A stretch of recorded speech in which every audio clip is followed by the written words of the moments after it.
This is Ike T, two-time Super Bowl champion. And I think I know better than anybody else. Yinzer Crazy.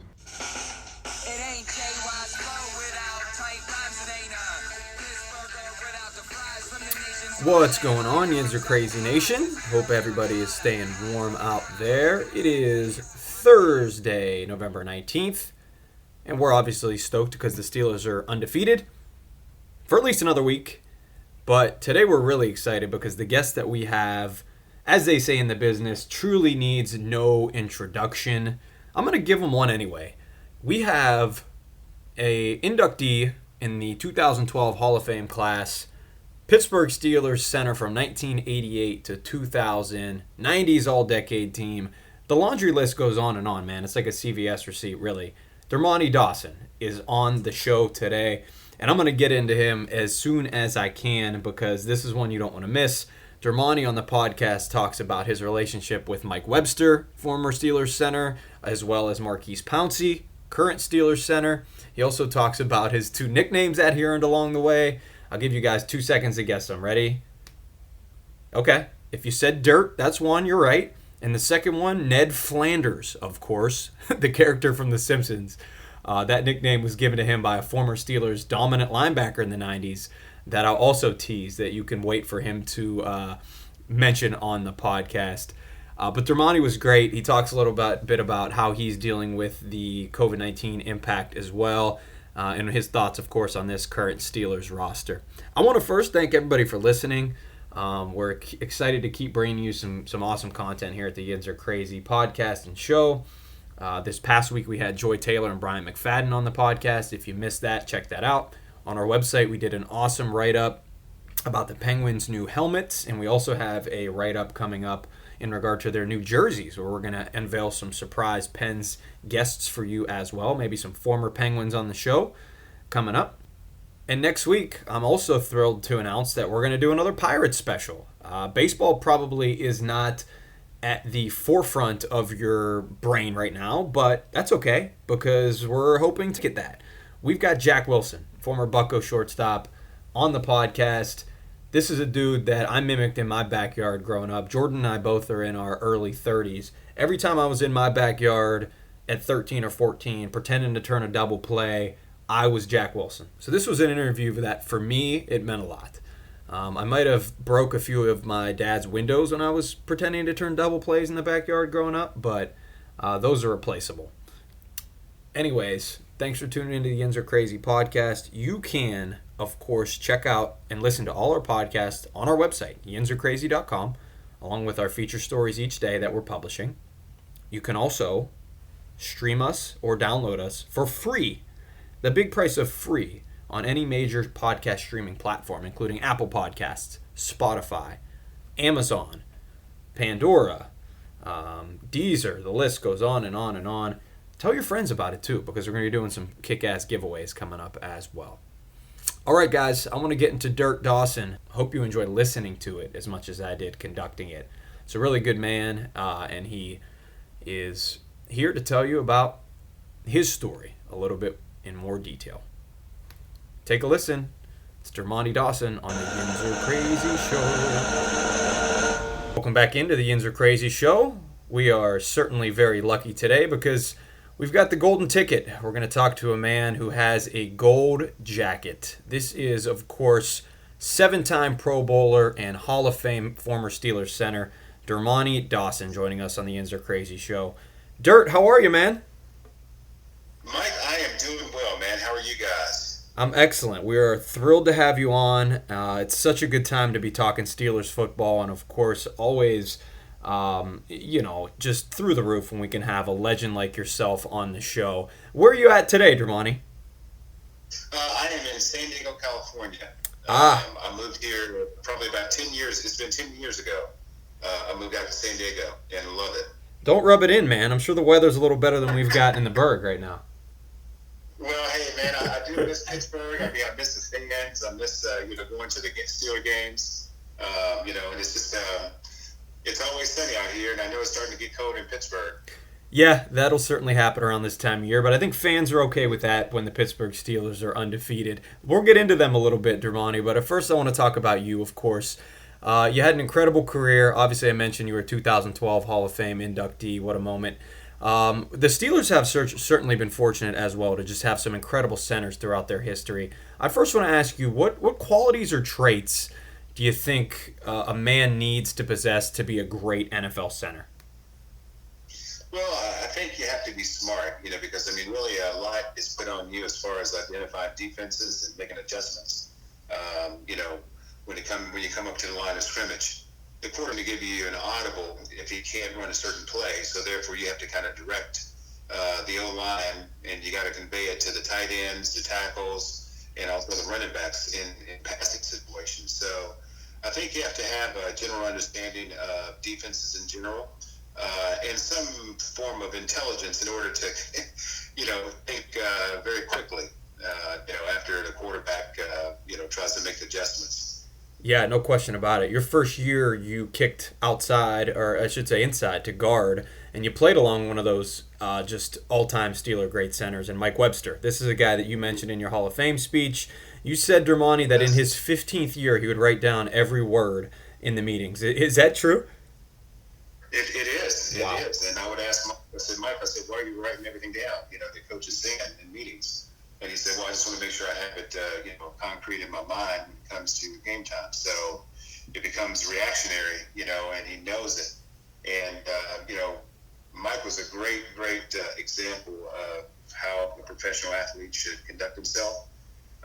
And Mike was in his 15th year. He didn't have anything to prove because he had a stellar career at that point. And, I would just try to emulate what Mike did after Chuck Noll chose me to, take over after Mike left to go to Kansas City in '89. Mm-hmm. And what better example than Mike Webster to try to emulate. And, I give him all the credit, man. You have to have the athletic ability and everything else, but still, having him as an example and seeing him operate, on the field, in the weight room, in the classroom, what better example to try to follow? We're talking with former Steelers center from 1988 to 2000, a 1990s all-decade team selection, Dermontti Dawson, here in the Yinzer Crazy Show. Dermontti, you touched on playing for Chuck Noll. There's been a lot of talk in the Pittsburgh area about how Mike Tomlin doesn't get enough credit for his accomplishments throughout his tenure. I still think Chuck Noll doesn't get enough credit for what he did with some of your Steelers teams. What was it like to just play under a leader like Chuck Noll? Oh, man, it was phenomenal. He was an icon. When I first came to Pittsburgh, I knew about Chuck Noll and the Steelers, the whole Steeler organization and the Rooney family. So, and they got a chance to meet Arthur J. Rooney, which was phenomenal, my rookie year in '88, before he passed away mid-season.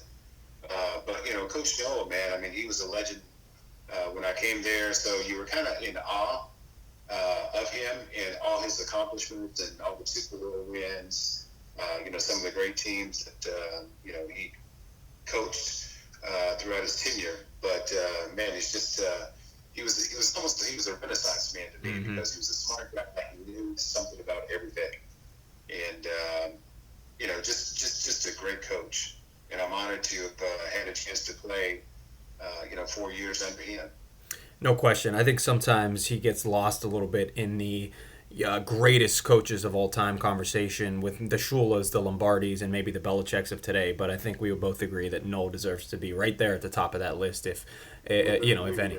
Yeah, no question about it. He was a blue-collar worker, just like you, Dermontti. I want to talk a little bit about that center position still, because the Steelers are certainly fortunate to have another excellent center currently in Maurkice Pouncey, a guy who's been doing it for a long time with one organization, similar to yourself. Do you have any relationship with him? Had he ever picked your brain and said, "Hey, Dermontti, what is it like being the center for the Pittsburgh Steelers?" Or is it more you're watching from afar? Well, I've met him, several times. I know him, and I used to talk to him on the phone. But I think he changed his number here recently. But, I did welcome him to Steeler, when he was first drafted. I did welcome him to Steeler Nation. And, we don't have conversations about, playing and all that stuff. But when I go to games or, in Pittsburgh for the games, sometimes we'll chit-chat a little bit on the field, or I'll go in the locker room. But, yeah, we don't have an ongoing conversation, Sure. Throughout the course of the season. But he's doing a phenomenal job. Yeah, I obviously want to get your take on that because certainly you can relate. And Maurkice has a chance to do something that you did, which is a rare feat anymore, and always has been a rare feat, I guess, in the NFL, which is an entire career with one organization. I mentioned that recently. What did it mean to you, Dermontti, to have your career in Pittsburgh, the entire career? Well, for me, that was what I wanted to do, because I've had success in Pittsburgh, and I know any time that your contract comes up for renegotiations, some players tend to, search for the money and try to get more money. But the Steelers have always treated me first class and always taken care of me when it came to contract negotiations. And for me, it was important to stay there because I didn't want to go somewhere else because I was already established in Pittsburgh. And I love the city, love the fans. We got the best fans in the world, and I didn't want to change. And that was important for me to identify with one team. And what better team to identify with? Well, our fans are certainly going to be thrilled to hear from you today on the Yinzer Crazy podcast. I think our fans also got accustomed to a few of your nicknames that I really enjoy. One, of course, is Dirt. I referred to you on the introduction in this call, Dirt Dawson. A lot of people understand, obviously, because of the tough and gritty way that you played. But another nickname I saw circulating on the internet and, in your career was Ned Flanders, the character from The Simpsons, because you are truly the nicest guy off the field, Dermontti. Who gave you those nicknames? Do you like them both? Well, Dirk kind of came from college. One of my teammates, Cornell Burbage, he was a receiver. And I used to wear these forearm pads, and I was a pulling guard at that time. So what I'd do is I'd give them forearm shiver, linebackers and stuff when I was chasing those guys. And so when Cornell came to Pittsburgh as a free agent after playing for Dallas for 2 seasons, that's when Dirt kind of came alive, and he started to call me that, and so I had to explain, why I got that nickname. And then Ned Flanders came from LeVon Kirkland. LeVon Kirkland, he would always get on me in the locker room. He says, "Man, why are you always smiling and happy and laughing and all that stuff?" And I used to tell LeVon, I said, "You know what? I have nothing to not be happy about." So he just started calling me Ned Flanders, because The Simpsons were big at that time, and that name just stuck with me. And so, and LeVon used to, even sometimes we do interviews with the media, he would come over there and say something. This man is the nicest man in the world, and I call him Ned Flanders.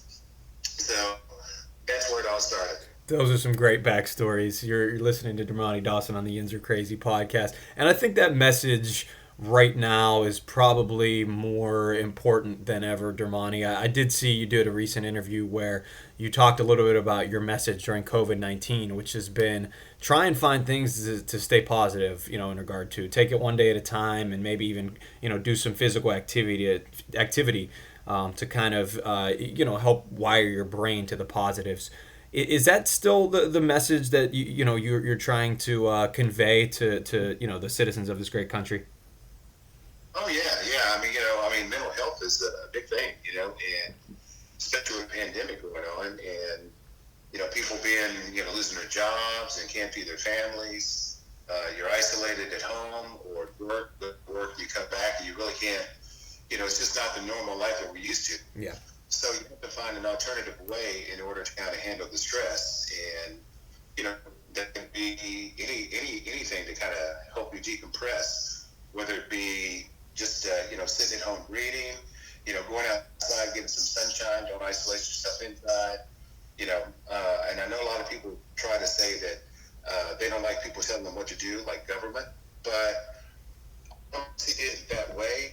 Those are just guidelines for us to follow, and I think it's important for all of us to kind of protect one another and stop the spread of this virus. It's prolific now, and we have to do something, drastic in order to try to curb the numbers from increasing. Absolutely. So yeah, man. I think people just need to take a deep breath and find something that they truly enjoy, and just kind of get out and decompress a little bit, because we're all stressed. No question. Wise words from a very wise man. And I don't want to make light of the situation in any form or fashion. I obviously want to send my thoughts to all those who have been impacted or might be impacted by COVID-19. But I will say, Dermontti, that it probably helps if you're a Pittsburgher in terms of mental health when your team is undefeated. And let's transition to some Steeler talk a little bit. I'm sure you're watching out there in California. This is a team, obviously, that is playing a high level of football right now. And do you think they are on a path potentially, Dermontti, to that 7th Super Bowl? I never like to predict, the outcome of the Sure. season, because even though they're 9-0, things can happen. We just have to take one at a time and one day at a time. That is it. And hopefully, we don't have any injuries to some of our key guys. And if we do, then someone else is going to have to step up and take their place. But we just have to be patient and see how the season plays out. And then once we get into the playoffs, that's a whole nother story. Yeah, no question. So, we all start from zero when we get into playoffs. So it doesn't matter what you did in the regular season. So you still have to keep that same focus and fun, during the preseason. During the postseason as well. Dirt, I'm sure you get this question all the time, but I'm still going to ask you it because I'm genuinely curious to get your perspective on it. It seems like the Steelers' running game has struggled a bit recently. I don't want to hit you with the back in your day talk and make you feel old or anything, but how much how much has the game changed, Dermontti? It feels like you guys had that power run behind Barry Foster and the bus, of course, Jerome Bettis. And you needed to establish it to win games. The Steelers are winning games and not necessarily needing to establish it. It doesn't seem as critical now. Is that fair, or how has just you seen the game evolve?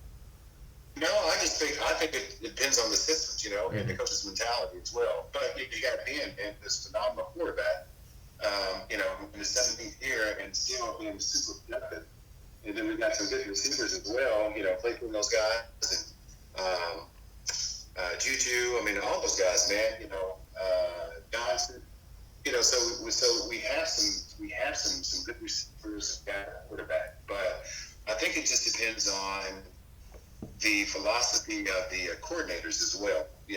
Is that what's important to those guys? Do they want to grind it out like we did back in the 90s? It's just a different mentality. I think based on the coaches and what they like. Philosophy-wise, anyway, the coordinators. So, but you still have to have a running game, and I think you have to be consistent in the running game. And I think the way to establish that toughness with the offense is to establish the run first, and that makes passing so much easier throughout the course of the season if you have a good, solid running game. But, it just depends on the coordinators and what they, the personnel. Just terrific stuff from a guy who's lived in the trenches throughout much of his playing career. Dirt, I want to get you out of here on this. I know during your Hall of Fame speech you said your main message was just do everything in life with a purpose. So I'm sure you're doing that even today out there in San Diego, California. Just kind of let our Pittsburgh listeners know what you're doing today. I know you're a family man, and I'm sure you've got some great things going on out there in SoCal. Yeah, I've been associated with this company out of New York called Bottom Line Concepts. And it's a contingency, no fee-based company that comes in and evaluate your business to see if they can cut costs and save you money, company's money. So I've been working with this company for just about a few weeks. Other than that, I've been dealing with body issues, but and trying to get surgically repaired some injuries that I've had since football, man, that are kind of giving me a lot of pain. But other than that, that's about all I'm doing right now. You said Bottom Line Concepts is what it's called. Is there any way people can check that out? Awesome. Okay, great. Well, we will certainly plug that. We hope everybody checks it out. And Dirt, we hope the best of health for you moving forward. And once again, this has been just an absolute pleasure and an honor to talk shop with you, man. we're always thrilled to have a former Steeler. It's not every day we get a Hall of Famer. So congratulations on being a Hall of Famer and a Hall of Fame person off the field as well. Thank you. I appreciate it, Mike. And, hey, thank you for having me on the show as well. You got it. Let's do it again sometime, Dirt. All right. Hey, I want to wish everybody happy Thanksgiving out there as well. Sounds great, my friend. Hey, what are you going to be prepping? Are you prepping the meal? Is somebody prepping the meal for you? What's on Dirt's Thanksgiving plate? Yeah, my wife and I, we thought about frying a turkey, but I think we're just gonna traditionally just roast a turkey. Nice. Of course, we're gonna have honey baked ham with that as well, with mac and cheese, green beans, fresh yeast rolls, and pumpkin pie. Well, I got to run and go grab lunch now because you made me a really hungry man. So you made me a hungry man by saying that. Dermontti, thanks so much again. Thanks to Dirt Dawson for officially becoming a part of Yinzer Crazy Nation. I want to mention to you guys that we have merchandise that is in the works. A really fun shirt. We're going to post this on our website and our social medias for some low prices. It would make an awesome holiday gift to, I think, a family or friend. I know one of the shirts says, I know Yinzer crazy, but so am I. And it has black and gold colors, obviously, on it. Let us know if you want one. You can message us on Twitter or Instagram or any of our social media accounts. I want to remind you as well to follow us on those accounts. Twitter is at Yinzer Crazy Show. Instagram is at Yinzer_crazy. And then our Facebook groups with thousands of Yinzers in them. Just search in the search bar Yinzer Crazy and you'll find those groups. You can join them and be a part of the conversation with us. I think one thing that we do a little differently is we like to involve the fan in as many articles, conversations, and things of that nature as possible. I know in my last Steelers write-up where I talked about the run game, I took 2 tweets that Yinzer Nation sent me and put them in the article and commented on them directly. So we're always going to do that, sometimes with our athletes, as you've seen in the past as well. I'll tease one time what we got for you next week. We have a Penguins podcast that's going to be dedicated to the unveiling of their new jerseys. And I'm going to drop a Pirates podcast because we haven't touched on them since we had Squid Brault and Travis Swaggerty on. And I got Jumpin' Jack Flash on the show for you guys next week as well. If you're not already following the Yinzer Crazy podcast or bookmarked us on your desktop, yinzercrazy.com, you're behind in the game. We're revolutionizing Pittsburgh sports, baby, one day at a time. Thank you, Dirt Dawson. Yinzers, happy Thanksgiving. Enjoy the weekend. Stay safe out there. Peace. I'm Edmund Nelson, and I know Yinzer Crazy. My city is still. If you dig my lingo, you'll know that I feel like ain't no city so gritty, so filled with appeal. I'm off to Permanis, piled on my next meal. Never mind New Hampshire, got my own Washington Mount. Got 3 Jordan Rivers, but who's keeping count? Got the world's first Ferris, got the world's famous salt. Take me out to the ball game, no hesitation, no ball. Got Denny and Keaton, Warholm and Rogers, Fred Film, Night of the Living, and Dawn of the Dead. Made the first Arnold Palmer, down is so sweet. Only 6-time winner, Super Bowl repeat. Yeah, the city of schools, a city with class. Long before I found trees, we were making our glass. Don't mess with us, so curtain, put your flat on your back. You can visit other cities, but none will surpass. Yeah, none will surpass. It ain't JY's flow without tight rhymes. It ain't a Pittsburgher without the fries from the nation's heartland like